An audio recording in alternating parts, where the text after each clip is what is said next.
on Johnny, that would be great.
And it was probably a bit folkier than it used to be, which probably makes it very hip these days. But in fact, that's probably not exactly the type of band that Crop Circles was.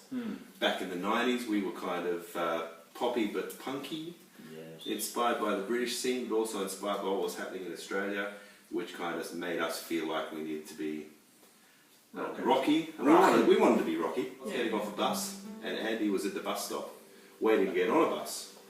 And we'd met each other before because we were working in a record store together, but it was in that bus stop that we decided to form a band. And took a little piece of paper off the ad, Evan's number on it. Still have that at home. Still have that little piece of paper. What an old-fashioned way to do things, but that's what we did back then.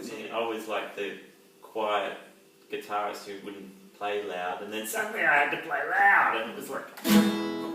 But that's when I really discovered my grunge roots. Yes, and we played on Triple J. We were interviewed by Richard Kingsmill. And I was making a coffee, and Richard Kingsmill came up and said, "Yeah, a lot of musicians are good at making coffee."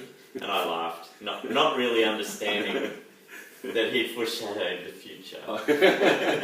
We did some touring. We did tours. We did the Shroud of Touring. We called it the Shroud of Touring, and we would just go up and down the coast. We'd go Adelaide, Melbourne, Sydney, Canberra, Brisbane, Adelaide, Melbourne, Sydney, Canberra, Brisbane, Adelaide, whatever. And then, here's where the story gets a bit sad, really, because I'll throw to you guys. How did you feel the day that we all met over at Tim Hill's place, and Joe Woolley from our record label, our Big Bang Power, told us we had a record deal with Universal Music. We're going to sign up and go ballistically worldwide. I went straight out and bought a Lamborghini.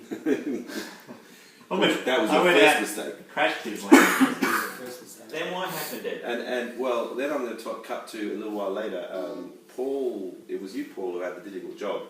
You phoned me at work and said, I can remember, you said, "There's no easy way to say this. The deal's off." The deal fell through. And the people around us were making suggestions, and that weren't actually helpful about changing this and changing that. And I now know we should have just gone, oh well, and kept doing what we did best. But I think we became, to me anyway. I mean, after that, some great things happened. Like we went to the US and played a few shows there.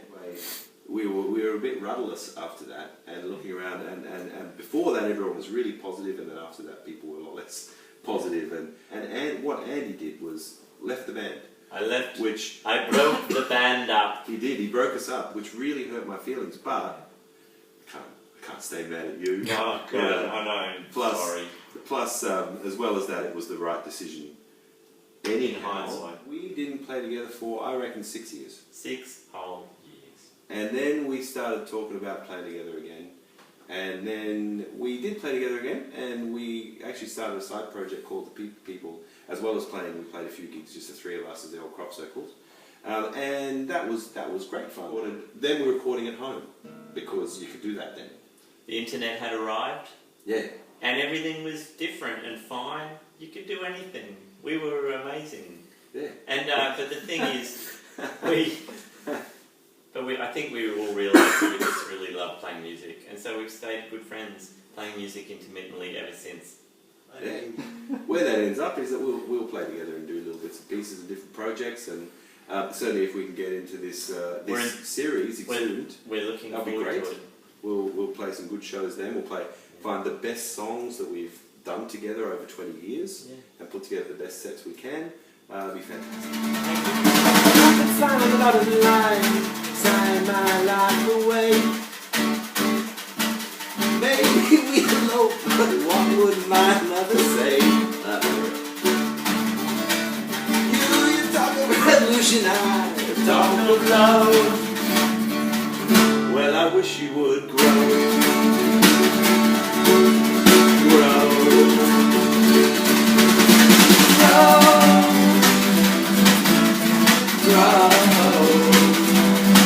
Because the flower needs its water, the little children they need love.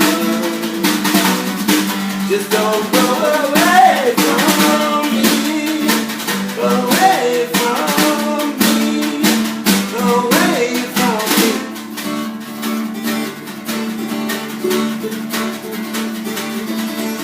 And so you try to hide from truth, as if that changes things.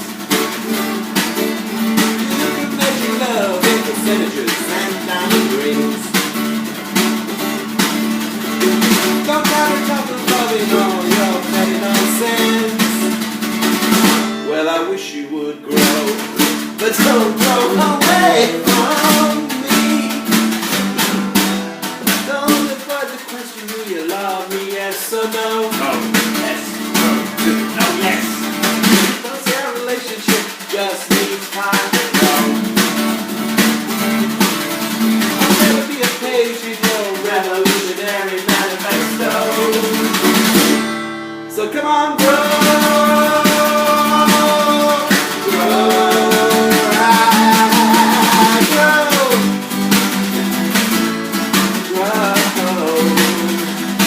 Because the flower needs its water, the little children